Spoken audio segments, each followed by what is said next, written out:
नमस्ते मित्रों, स्वागत है आपका हिमालय ज्योग्राफर चैनल में। आशा है आपकी प्रवक्ता पेपर 1 और पेपर 2 की तैयारी अच्छी चल रही होगी और भूगोल प्रवक्ता के जो पेपर 1 और पेपर की तैयारी हमने शुरू की है, उस कड़ी में ये हमारा सीरीज का 5वां एमसीक्यू है, जिसमें हम फिर 50 क्वेश्चन डिस्कस करने वाले हैं। और जैसे कि आप देख भी सकते हैं स्क्रीन में, आज हम बात कर रहे वाले हैं भू-आकृति विज्ञान के बारे में। तो ये भू-आकृति विज्ञान का सॉल्यूशन नंबर 5 है, जिसमें भू-आकृति विज्ञान यानी जियोमॉर्फोलॉजी से कुछ 50 क्वेश्चन डिस्कस हम करने वाले हैं। आशा करते हैं आप इन 50 के 50 क्वेश्चनों को आत्मसात करेंगे और एंजॉय भी करेंगे। झट से शुरू करते हैं अपना सॉल्यूशन नंबर 5। तो देखिए, प्रश्न नंबर 1 है, पृथ्वी की उत्पत्ति का वायव्य राशि सिद्धांत किसके द्वारा प्रतिपादित किया गया था? तो याद रहे कि पृथ्वी की वायव्य राशि का सिद्धांत जो है इमैनुअल कांट द्वारा प्रतिपादित किया गया था। क्वेश्चन नंबर 2 देखिए, प्लांटेजिमल की सहायता से पृथ्वी की उत्पत्ति की चर्चा किसने की? तो प्लांटेजिमल की सहायता से पृथ्वी की उत्पत्ति या सौरमंडल की उत्पत्ति की चर्चा चैम्बर और मोल्टर महोदय ने अपनी प्लांटेजिमल हाइपोथेसिस में की थी। क्वेश्चन नंबर 3 देखिए, कोनार्ड असंता पाई जाती है। कोनार्ड एक रेखा है जो कि सियाल और सीमा यानी कि क्रस्ट की दो परतों को विभाजित कर देती है। ये पृथ्वी के आंतरिक के बारे में हमें बताती है, पृथ्वी की आंतरिक संरचना के बारे में बताती है, कोनार्ड डिसकंटिन्यूटी। तो इसका आंसर, तीसरे का आंसर बी सही रहेगा। क्वेश्चन नंबर 4 देखिए, पृथ्वी की कौन सी परत इसके चुंबकीय क्षेत्र को उत्पन्न करने के लिए उत्तरदायी है? तो पृथ्वी के जो ऊपर जो चुंबकीय आभा मंडल है, वो पृथ्वी के बाह्य कोण के कारण है, जो कि लिक्विड स्टेज में है, तरल अवस्था में है। तो बाह्य कोण जो है पृथ्वी का, वो तरल अवस्था में होने के कारण पृथ्वी के ऊपर जो है एक चुंबकीय आभा मंडल है, जो पृथ्वी को उल्कापात और पिंडों से बचाता है और सूर्य की तरफ से आने वाली नकारात्मक रेडियो एक्टिव तरंगों से भी बचाता है। ठीक है, क्वेश्चन नंबर 4 का आंसर बी सही रहेगा। क्वेश्चन नंबर 5 देख लेते हैं, महाद्वीपीय विस्थापन से तात्पर्य है। महाद्वीपीय विस्थापन से हमारा क्या तात्पर्य है? छोटे पैमाने पर महाद्वीपों की ऊर्ध्वाधर गति नहीं, विशाल पैमाने पर महाद्वीपों की क्षैतिज गति को ही हम महाद्वीपीय विस्थापन कहते हैं। तो ऑप्शन बी सही रहेगा, बाकी सारे ऑप्शन आपको देख लेंगे समय ना लेते हुए। क्वेश्चन नंबर 6 देखिए, निम्नलिखित में से कौन सा कथन सही है? देखिए, निम्नलिखित में से कौन सा कथन सही है? भूपटी की आयतन का लगभग 95% आग्नेय और कायांतरिक चट्टाने हैं संयुक्त रूप से, और शेष 5% ही अवसादी चट्टाने हैं। तो याद रहे, पृथ्वी की भूपटी यानी कि क्रस्ट, भूपटी को हम बोलते हैं क्रस्ट। तो जो हमारी जो पृथ्वी की क्रस्ट है, सबसे ऊपरी परत है, उसमें भी जो सियाल वाला पोर्शन है, ऊपर वाला जो पोर्शन है, उसका जो हम देखते हैं कि सियाल और साइमा, उसका जो 95% आग्नेय और कायांतिक चट्टाने हैं, केवल अवसादी चट्टाने 5% है। तो ऑप्शन डी सही रहेगा यहाँ पे। ठीक है, क्वेश्चन नंबर 7 देखिए, पृथ्वी का कोर मुख्य किससे बना है? तो पृथ्वी का जो कोर है वो मुख्य रूप से लोहा और निकल से बना हुआ है। तो ऑप्शन बी सही रहेगा। क्वेश्चन नंबर 8 देखिए, किस प्रकार की टेक्टोनिक प्लेट सीमांत प्लेटों के एक दूसरे से विपरीत गति करने से बनती है? जब प्लेटें एक दूसरे से विपरीत गति करती है, तो इससे कौन सा प्लेट सीमांत बनता है? तो याद रखिए, जब दो प्लेटें एक दूसरे से दूर जाती हैं तो अपसारीय सीमांत बनता है, और जब दो प्लेटें एक दूसरे के समीप आती हैं तो अभिसारीय सीमांत बनता है। जब ये प्लेटें एक दूसरे से रगड़ खाते हुए आगे बढ़ती है तो उसको संरक्षित सीमांत कहा जाता है, जिससे भ्रंश बनता है। ठीक है, तो ऑप्शन सी सही रहेगा क्वेश्चन नंबर 8 के लिए। क्वेश्चन नंबर 9 देखिए, मोहरोविचिक असंबद्धता, जिसे हम मोहो डिसकंटिन्यूटी भी कहते हैं, बीच में सीमा चिन्ह है। तो मोह जो रेखा है वो किसके बीच में की रेखा है? मोह जो डिसकंटिन्यूटी है पृथ्वी की आंतरिक संरचना में, पृथ्वी की आंतरिकी में, वो इसकी भूपटी यानी कि सबसे ऊपरी परत और उसके बाद जो दूसरी परत आती है मेंटल, उसके बीच में एक विभाजन रेखा है, जिसके बाद घनत्व में त्वरित वृद्धि होती है पृथ्वी के आंतरिकी में। तो मोह जो है एक तरीके से घनत्व विभाजन रेखा भी है। ठीक है, क्वेश्चन नंबर 10 ले लेते हैं। आशा करते हैं आप सबको आनंद आ रहा होगा। पृथ्वी की कौन सी परत पिघली हुई धातु से बनी होने के बावजूद ठोस मानी जाती है? देखिए, बहुत अच्छा क्वेश्चन है। पृथ्वी की कौन सी परत पिघली हुई धातु से बनी होने के बावजूद भी ठोस मानी जाती है। तो याद रहे पृथ्वी का जो आंतरिक कोर है वो पिघली हुई धातु से बना हुआ है, जिसमें निकेल लोहा है, पर फिर भी वो ठोस मानी जाती है क्योंकि उसके ऊपर इतना ज्यादा चरम दबाव है कि जो इतने अधिक तापमान पर भी जो तरल अवस्था में जो पदार्थ है निकेल और लोहा वो ठोस पदार्थ की तरह बिहेव करता है। ठीक है, तो उच्च दबाव के कारण वो ठोस पदार्थ, क्योंकि पृथ्वी का आंतरिक कोर तो 5000 डिग्री सेल्सियस तापमान वाला है ना, तो 5000 डिग्री सेल्सियस में तो लोहा और निकल पिघल जाएगा। वो तो 1200 से 1300 डिग्री सेल्सियस तापमान में पिघल जाएगा। और 5000 डिग्री सेल्सियस तापमान तो सूरज की सतह में भी पाया जाता है ना। तो इसीलिए जो पृथ्वी का आंतरिक कोर है वो लिक्विड स्टेज में होने के कारण भी उसके धातु तरल अवस्था में है, पिघली अवस्था में है, फिर भी वो ठोस मानी जाती है। ठीक है, क्वेश्चन नंबर 11 देखिए, पृथ्वी की कौन सी परत संवहनीय धाराओं से संबंधित है? तो पृथ्वी की जो कौन सी परत है, संवहनीय धाराएं पृथ्वी के मेंटल में चलती हैं। कहां चलती है? मेंटल में, और मेंटल के भी एस्ट्रोनोस्फेयर में मूव करती है। ठीक है, तो मेंटल के एस्ट्रोनोस्फेयर में मूव करती है। डी जो ऑप्शन दिखाई दे रहा है यहाँ पे स्थल मंडल, उसको हम लिथोस्फेयर कहते हैं। लिथोस्फेयर में किसी भी प्रकार की संवहनीय तरंगे नहीं चलती हैं। डी ऑप्शन, पर यहाँ पे ऑप्शन क्या रहेगा? बी रहेगा। 11वें का आंसर बी रहेगा। क्वेश्चन नंबर 12 देखिए, भू डायनेमो निम्नलिखित उत्पन्न करने के लिए उत्तरदायी है। तो भू डायनेमो मैंने बताया है कि चुंबकीय पृथ्वी का चुंबकीय आभे मंडल को ही भू डायनेमो के सिद्धांत से समझा जा सकता है। पृथ्वी के चुंबकीय आभा मंडल है ना, पृथ्वी का चुंबकीय आभा मंडल। और पृथ्वी का चुंबकीय आभा मंडल किसके कारण है? अगर आप इसी वीडियो को देखेंगे तो पीछे क्वेश्चन देखेंगे तो आपको पता चल जाएगा। तो पृथ्वी का चुंबकीय जो आभा मंडल है इसके बाहरी कोर, यानी कि बाहरी कोर जो है उसके कारण है वो, क्योंकि तरल अवस्था में है, तो पृथ्वी की चुंबकत्व को प्रभावित करता है भू डायनेमो। तो क्वेश्चन सी सही रहेगा यहाँ पे। क्वेश्चन नंबर 13 देखिए, स्थल मंडल की संरचना है। तो यानी कि स्थल मंडल मैंने बताया, स्थल मंडल क्या बोलते हैं? हम लिथोस्फेयर बोलते हैं। क्वेश्चन नंबर 11 में मैंने बताया है। तो आप याद देखिए, जो क्वेश्चन मैंने इस तरीके से सेट किए कि आपको कॉन्सेप्ट भी क्लियर होते रहे। ठीक है, तो आप समझते रहिए और हमारे साथ बने रहिए। अगर चैनल को लाइक सब्सक्राइब नहीं किया है तो आप चैनल को लाइक सब्सक्राइब भी कीजिए। आपकी जो प्रवक्ता की जो ये यात्रा है इसमें हिमालय जोग्राफर आपके साथ खड़ा हुआ है, आपको हर संभव सहायता दे रहा है, और आप भी हमारे को थोड़ा सपोर्ट करें, आपसे निवेदन है। ठीक है, स्थल मंडल क्या है? देखिए, लिथोस्फेयर जो है, लिथोस्फेयर याद रहे संपूर्ण क्रस्ट यानी कि सियाल, साइमा और मेंटल का ऊपरी भाग 70 किलोमीटर ठोस भाग को हम क्या बोलते हैं? स्थल मंडल यानी कि लिथोस्फेयर बोलते हैं। तो 13वें का आंसर बी सही रहेगा। क्रस्ट और मेंटल का ऊपरी भाग, या फिर ऊपरी मेंटल, निचला मेंटल नहीं, ऊपरी मेंटल। याद रहे ऊपरी मेंटल लिखा होगा तो आंसर क्रस्ट और ऊपरी मेंटल को टिक करना है स्थल मंडल के लिए। क्वेश्चन नंबर 14 देखिए, संवहनीय धारा सिद्धांत किसने दिया? संवहनीय धारा सिद्धांत होम्स साहब ने दिया था। किसने दिया था? होम्स साहब ने दिया था। और वो किसने दिया था? क्वेश्चन नंबर 15 देखिए, संवहनीय धारा सिद्धांत किससे संबंधित है? तो संवहनीय धारा सिद्धांत प्लेट टेक्टोनिक से संबंधित है। संवहनीय धारा सिद्धांत ही हमें बताता है कि प्लेटों को गति करने के लिए गत्यात्मकता, प्लेटों की गति जो है संवहनीय धाराओं के कारण है, भूगर्भीय संवहनीय धाराओं के कारण है, जो कि पृथ्वी के एस्ट्रोनोस्फेयर में जन्म लेती है, जो कि निचला मेंटल का हिस्सा है। ठीक है, तो प्लेट टेक्टोनिक शब्द को समझने के लिए संवहनीय धारा सिद्धांत बड़ा महत्वपूर्ण है। क्वेश्चन नंबर 16 ले लेते हैं, द्वैतारक परिकल्पना किसने दी थी? तो द्वैतारक परिकल्पना ये बाइनरी स्टार हाइपोथेसिस है, ये जो है पृथ्वी के सौरमंडल की उत्पत्ति को समझाने के लिए दी गई थी। इसका ऑप्शन ए रहेगा, रसेल साहब ने यह सिद्धांत दिया था।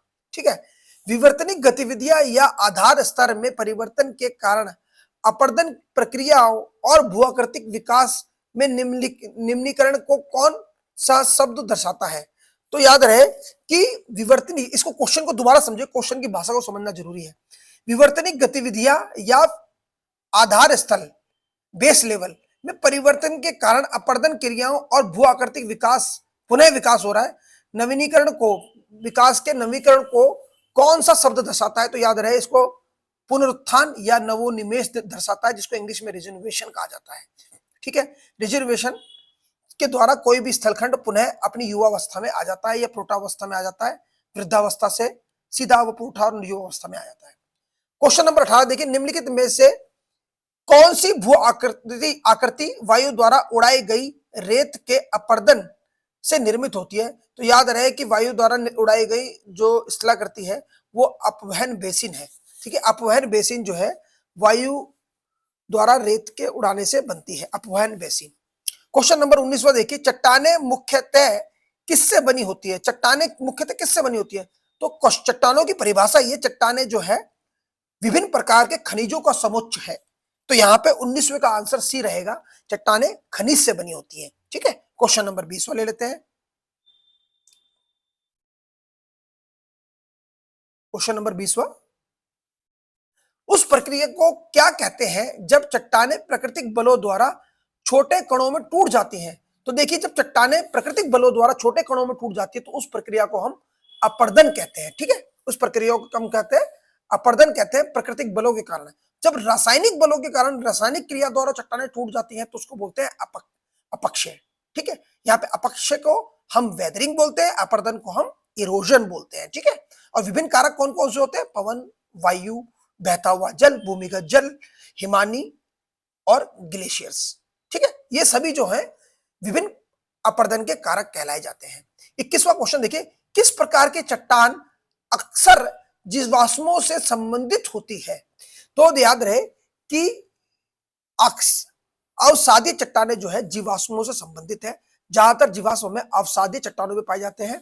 क्यों पाए जाते हैं? क्योंकि अवसादी चट्टाने जल क्रिया द्वारा बनती है और उसके अंदर जो है जीवाश्म संरक्षित रह जाते हैं।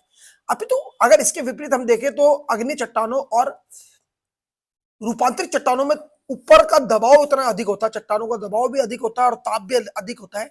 इसके कारण जो है जीवाश्म पूरे भस्म हो जाते हैं। ठीक है, क्वेश्चन नंबर 22वां देखिए, पृथ्वी की सतह के नीचे पिघली हुई चट्टान को क्या कहते हैं? तो पृथ्वी की सतह के नीचे चट्टान जो पिघली अवस्था में होती है उसको हम मैग्मा बोलते हैं। लावा नहीं बोलते, मैग्मा बोलते हैं। याद रहे, तभी तो शब्द आता है मैग्मा चैम्बर। ठीक है, तो मैग्मा चैम्बर कहाँ होता है? पृथ्वी के नीचे। तो मैग्मा चैम्बर से याद रखना, जिस स्थान पे मैग्मा भरा होता है जमीन के नीचे। 23वां देखिए, किस प्रकार की चट्टान में खनिज कणों के संरेखण के कारण अक्सर परतदार उपस्थिति होती है? तो यहाँ पे कीवर्ड जो है संरेखण है। तो संरेखण फॉलिकेशन बोला जाता है इसको, और ये कायांतरिक चट्टानों में देखा जाता है। तो आंसर यहाँ पे सी रहेगा। ठीक है, क्वेश्चन नंबर 24वां देख ले, निक पॉइंट का संबंध किससे है? निक पॉइंट का संबंध है किससे? नदी पुनर्जीवन से। निक पॉइंट कब बनते हैं? जब नदी के मार्ग में पुनरुत्थान या रिजुनवेशन या नवोन्मेष हो जाता है तो निक पॉइंट एक झरने टाइप का एक निर्माण होता है जिसको हम निक पॉइंट बोलते हैं। ठीक है, 25वां देखिए, कावेरी नदी जब नदी तमिलनाडु में प्रवेश करती है कौन सा जलप्रपात बनाती है? तो वो होगेन कोका जलप्रपात बनाती है। कौन सा? होगेन कक्का जलप्रपात बनाती है। थोड़ा प्रोनाउंसिएशन में गलती हो गई तो उसके लिए माफी चाहता हूं। 26वां देखिए, हवा की दिशा के समकोण पर उन्मुख लंबी कटकों के रूप में बने रेत के टीलों को क्या कहते हैं? पुनः क्वेश्चन को पढ़ लीजिए, समझ जाएंगे। हवा की दिशा के समकोण पर उन्मुख लंबी कटकों के रूप में बने रेत के टीलों को क्या बोलते हैं? तो याद रहे, ऐसे टीलों को हम अनुप्रस्थ टीला बोलते हैं। लॉन्गिट्यूडनल ड्यून्स बोला जाता है, अनुप्रस्थ टीले। 27वां क्वेश्चन देखिए, plane plane plane pen plane शब्द का अर्थ है। पेन प्लेन शब्द का क्या अर्थ है? तो देखिए, पेन प्लेन शब्द का जो अर्थ है वो नदी चक्र के पुराने युग में निर्मित समतल सतह से है। ठीक है, तो पेनिप्लेन जो है नदी चक्र की जो अंतिम अवस्था या फिर पुराने युग में यानी पुरानी अवस्था में जब वो अपर्दन के बिल्कुल करीब होती है तो नदी अपर्दन द्वारा निर्मित सपाट मैदान को ही हम पेनप्लेन बोला जाता है। वायु द्वारा अपर्दत सपाट मैदान को हम डिफ्लेशन बेसिन या फिर लोयस का मैदान बोलते हैं। बाढ़ के मैदान को बाढ़ का मैदान और समुद्र की अलग बात होती है। ठीक है, क्वेश्चन नंबर 28वां ले लेते हैं, निम्नलिखित में से कौन सी प्रक्रिया समतलन क्रिया है? इनमें से देखिए कौन सी क्रिया को समतलन क्रिया कहते हैं? ज्वालामुखी नहीं, विरूपण नहीं, अपर्दन एंड निक्षेप एक समतलन क्रिया है, पर्वत निर्माण भी नहीं। तो अब पृथ्वी के ऊपर समतलन का कार्य कौन सी क्रियाएं करती हैं? अपर्दन और निक्षेप करती हैं। याद रहे, क्वेश्चन नंबर 29वां देख लेते हैं, कौन सी भूआकृतियां वायु निक्षेपण द्वारा निर्मित होती है? कौन सी भूआकृतियां वायु निक्षेपण द्वारा निर्मित होती है? यानी कि कौन सी भूआकृति वायु के निक्षेप कारक द्वारा बनती है? तो याद देखिए, लोयस का मैदान जो जिसके बारे में मैंने अभी बताया था, लोयस का मैदान जो है वायु के निक्षेप कार्य द्वारा अस्तित्व में आता है। ठीक है, क्वेश्चन नंबर 30वां देख लेते हैं। डोलाइन का निर्माण अपर्दन के किस कारक द्वारा होता है? तो याद रखिए, डोलाइन का निर्माण जो है भूमिगत जल के अपर्दन के कारक द्वारा होता है, भूमिगत जल। क्वेश्चन नंबर 31 देख लेते हैं। निम्नलिखित में से कौन सी मिट्टी कम वर्षा वाले क्षेत्रों में क्रिस्टलीय आग्नेय चट्टानों पर विकसित होती है? यानी कि क्रिस्टलिक अग्नि चट्टान जो है जैसे ग्रेनाइट, उनके अपर्दन से कौन सी मिट्टी बनती है? तो याद रहे, लाल और पीली मिट्टी का निर्माण होता है, जैसे कि हमारे छोटा नागपुर के पठार में हमने देखने को मिलता है लाल और पीली मिट्टी। ठीक है, क्वेश्चन नंबर 32 देखिए।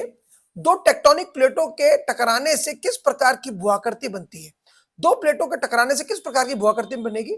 जब दो टेक्टोनिक प्लेटें आपस में टकराती है तो पर्वत निर्माण होता है, पर्वत बनते हैं। ठीक है, 23वां देखें, 33वां देखें, सॉरी। भूआकृति नवोन्मेष की प्रक्रिया क्या है? भूआकृतिक नवोन्मेष की प्रक्रिया मैंने बताया था, रिजुवेशन होता है जब नदी के मान में। भूआकृतिक भूआकृतियों का पुनः अपर्दन और पुनः आकार लेना। जब कोई सतह ऊपर उठ जाएगी जमीन से और कोई भूमि अपने आधार तल से ऊपर उठ जाएगी तो नदी पुनः अपनी वृद्धावस्था से युवावस्था या फिर प्रोटावस्था में आ सकती है। ठीक है, और ये उत्थान किस लिए होता है? अंतर्जात बलों के कारण, इंडोजेनेटिक फोर्सेस के कारण। और आपको पता है कि अंतर्जात बल कितने पावरफुल होते हैं, भूकंप जितने भी आते हैं वह सब अंतर्जात बलों के कारण ही होता है। 34वां देखिए। निम्नलिखित में से कौन सा या कौन से अपक्ष के नियंत्रित करने वाले कारक हैं? तो अपक्ष को निरंतर करने वाले कारक कौन कौन से हैं? मैंने बताया, जलवायु, शैल संरचना और समय। उपरोक्त सभी जो है अपक्ष को नियंत्रित करते हैं। 35वां देखिए। भौतिक अपक्ष का दूसरा नाम क्या है? भौतिक अपक्ष को हम यांत्रिक अपक्ष के नाम से भी जानते हैं, भौतिक अपक्ष को हम यांत्रिक अपक्ष भी बोलते हैं। ठीक है, तो क्वेश्चन बी सही रहेगा। 36वां देखिए। निम्नलिखित में से कौन सा हिमनद का प्रकार नहीं है? तो देखिए, अल्पाइन हिमनद होता है, महाद्वीपीय हिमनद होता है और हिम चादर भी हिमनद होता है, पर ज्वालामुखी हिमनद कोई हिमनद नहीं होता है। तो याद रहे, डी आंसर इसका है 36वें का। 37वां क्वेश्चन देखिए। जब दो पार्श्व हिमोट किसी हिमनद के अंत में मिलते हैं तो कौन सी भूआकृति बनाते हैं? तो देखिए, जब दो पार्श्विक हिमोट यानी कि लेटरल मोरेन जिनको बोला जाता है, जब वो किसी हिमानी के अंत में मिल जाएंगे तो मध्य हिमोट बनाएंगे, मिडिल मोरेन का निर्माण करते हैं। आंसर ए सही है 37वें का। 38वां देखिए। निम्नलिखित में से कौन सी भूआकृति हिमनद अपर्दन से निर्मित होती है? तो याद रहे, ड्रमलीन जो है हिमनदी के अपर्दन कार्य द्वारा निर्मित होती है। इसके विपरीत यू आकार की घाटी, सर्क और आरेत जो है ये सब अपर्दन कार्य द्वारा निर्मित होती है।